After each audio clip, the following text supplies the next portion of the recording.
Hello, Achievers. Welcome back to the Achievers podcast. I'm exceedingly honored and really humbled that you chose to listen to our episodes, to our podcast. It's really very, very important to me, and thanks for following, liking, and sharing to your friends.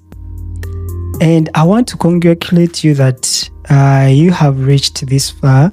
It has been a year for those who have achieved a lot of success or a lot of things, or even the small things. And there are those who have faced it rough, like those who lost their loved ones, lost jobs, and many other setbacks. But yeah, congratulate yourself that you have really finished this year very well. The next year is gonna be a very good year for you.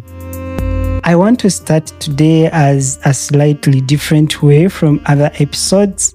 I created this special episode, and as someone living in Germany, I've learned that this great country doesn't usually announce changes in a dramatic way.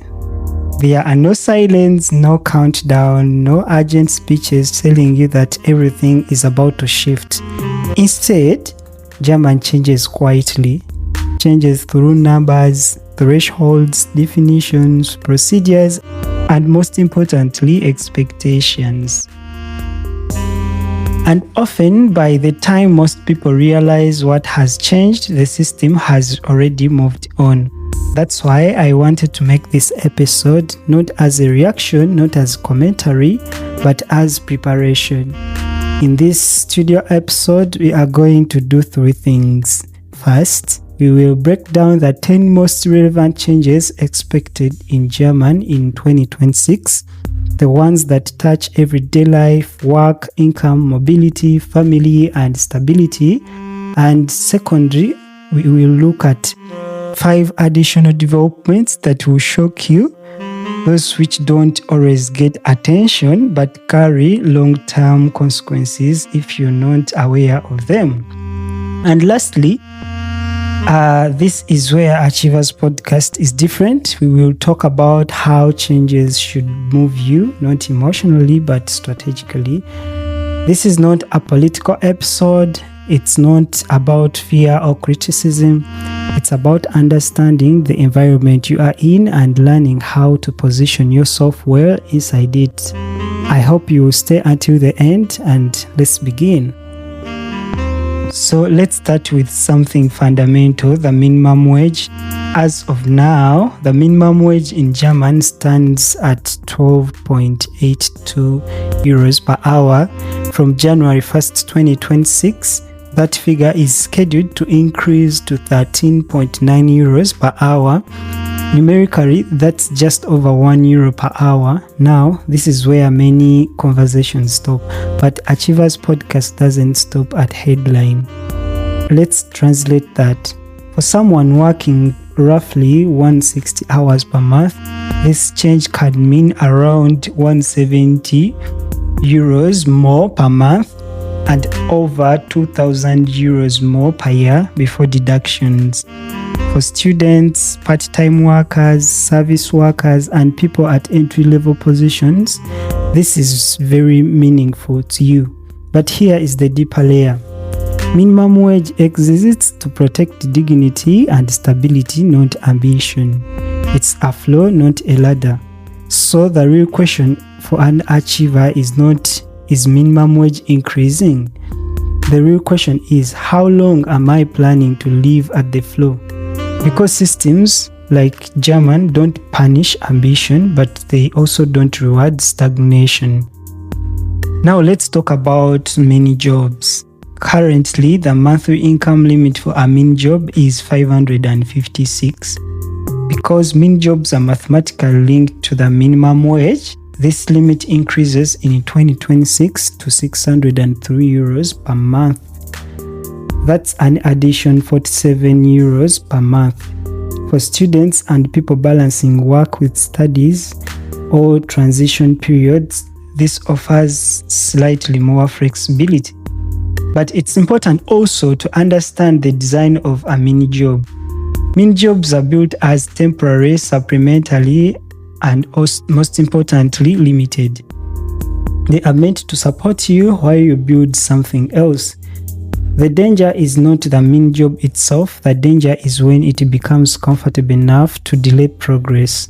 In German, systems rarely punch you forward aggressively. They wait to see whether you will move. Let's move to the next. If you are in vocational training, this change deserves your attention. Minimum allowance for Ausbildung are increasing again. For example, first-year trainees will see their minimum allowance rise to around 724 euros per month compared to previous levels. Now, on its own, this does not solve the financial pressure many trainees feel, but symbolically it matters. German is acknowledging something quietly but clearly. Skilled labor is essential, and training pathways must be at least somewhat sustainable. For an achiever's perspective, this is a signal. If the system is slowly increasing investment in trainees, the question becomes, are you positioning yourself as a replaceable labor or as future skilled capacity? Because the latter always has leverage. Let's slow down and talk about taxes.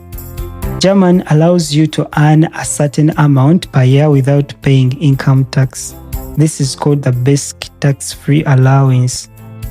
Up until now, that amount has been 11,604 euros.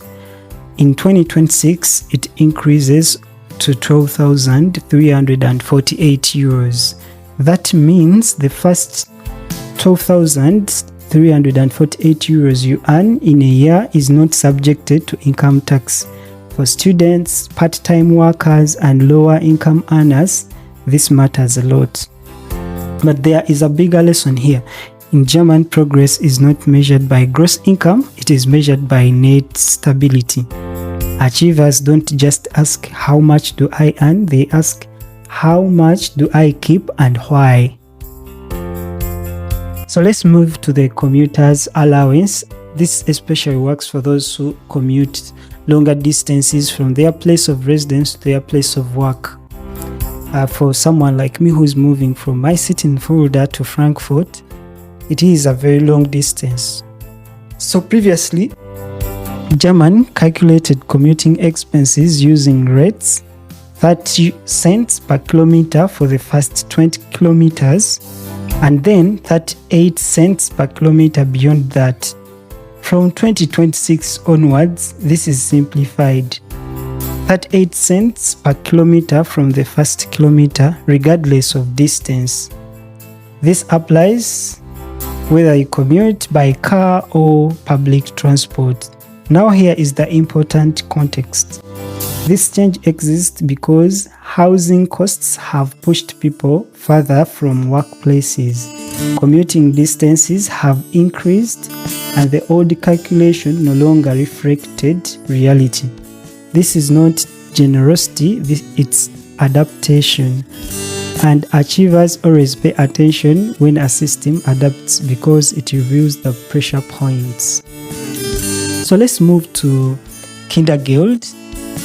Child benefit, known as Kindergeld, currently stands at 250 euros per child per month. From 2026, it increases to 259 euros per child per month. This is very important to parents. That's a modest adjustment of about 9 euros, but the message is consistent. German continues to view family support as part of social stability. Even as costs rise elsewhere, the system supports families, but it does not fully carry them. That distinction matters for long-term planning. So let's move to number 7, the health insurance. Health insurance remains one of Germany's strongest systems. At the same time, additional contribution rates are expected to increase again in 2026. What does that mean in real life? It often means your gross salary increases slightly, but your net income does not rise at the same pace. This is why achievers read payslips carefully, because in German, many costs are quiet but permanent. So let's move to Deutschland ticket. The Deutschland ticket began at 49 euros, then moved to 58 euros, but in 2026, it's expected to rise to around 63 euros per month. Still affordable, yes, but no longer experimental. This signals a shift from introduction to long-term financing, and whenever a system stabilizes, subsidies tend to shrink. Achievers plan to the end of discount, not their permanence. So let's move to number 9, the Bürgergeld. Bürgergeld is expected to be restructured and renamed to Grundsicherung and around mid-2026. While details are still evolving, the focus is increasing on structure, expectation, and most importantly, participation. This reflects a broader shift in tone from support as a default towards engagement as a responsibility. For those affected, staying informed is essential. And to give you a more explainer, the Bürgergeld is given to those who don't have jobs. So the government is giving them some money for keep up just when they don't have jobs. So now they are changing from Bürgergeld to Grundsicherung. Stay informed and plan ahead. So let's move to the last one. That's the residence and integration pathways. German continues to refine its residence and integration pathways. This includes career definitions, stronger emphasis on documentation, and more structured expectations. For skilled professionals, practically those eligible for the EU Blue Card, this refinement often creates clarity, not barriers. If you're earning some good amount of money, you should consider applying for the EU Blue Card. There are some very important changes for those who are skilled professionals and doing the most essential professions like IT, education, construction, among others. There are specifically some changes, and if you want to know more about it, you comment in the comment section and I'll bring you all the details.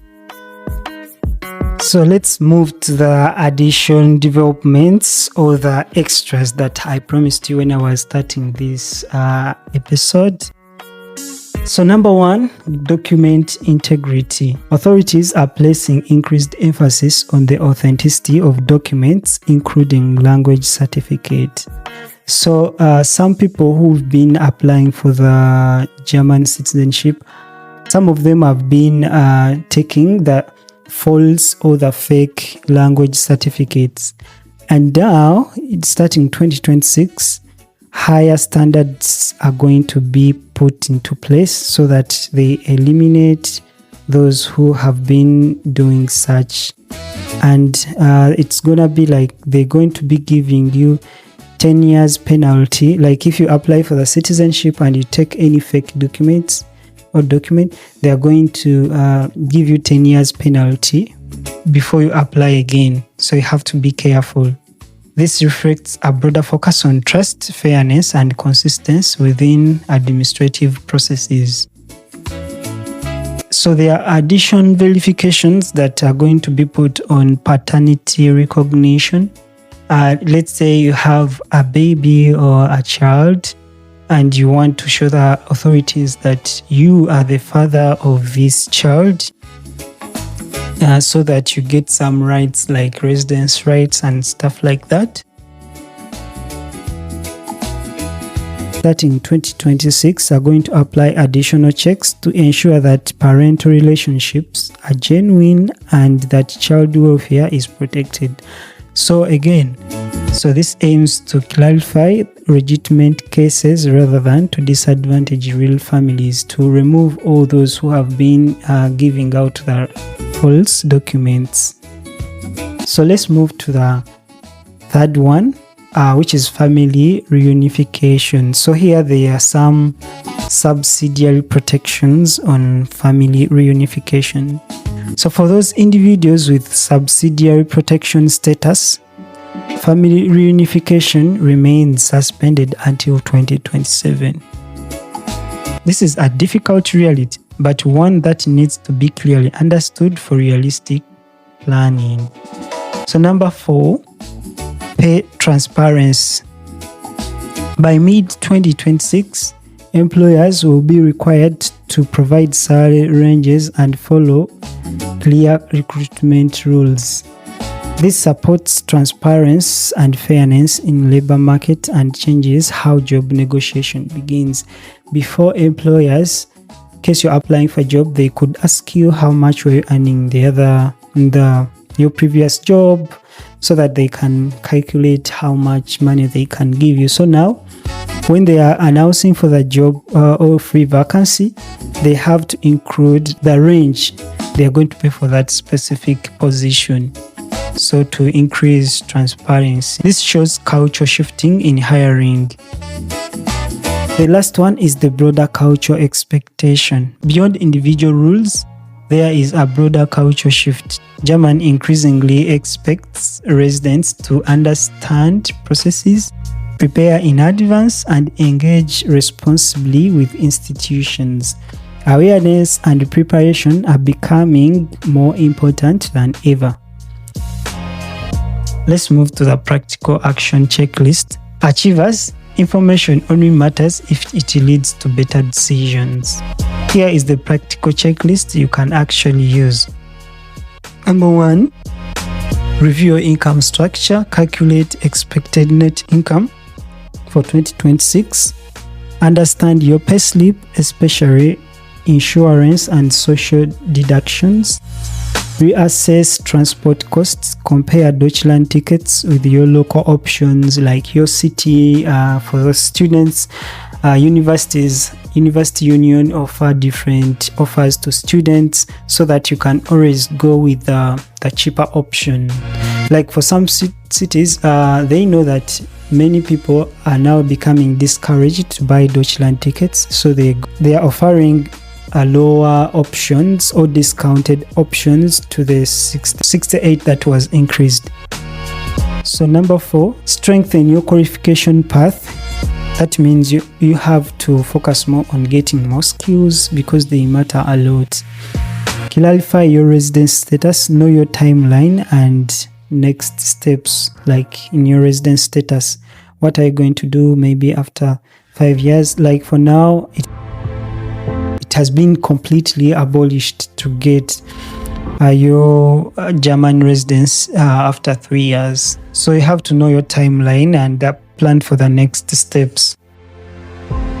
Learn family-related decisions early, understand rules before acting, stay organized administratively, respond on time, and keep records. Keep all the letters that are being sent to you. Follow reliable information sources, avoid speculations and panic. Shift from reaction to positioning, prepare before changes, apply. Germany in 2026 is not transforming overnight, it is refining, clarifying, structuring. And systems like this do not reward urgency, they reward preparedness. This episode was not meant to alarm you, it was meant to help you understand on stable ground. Stay informed, stay deliberate, and always stay ahead. Please don't forget to subscribe to our YouTube channel, to our Spotify account, Apple Podcasts, Amazon Music, TikTok, Instagram, Facebook, and all our channels. Just search for the Achievers Podcast by RD Mukasa, and I'll see you in our next episode.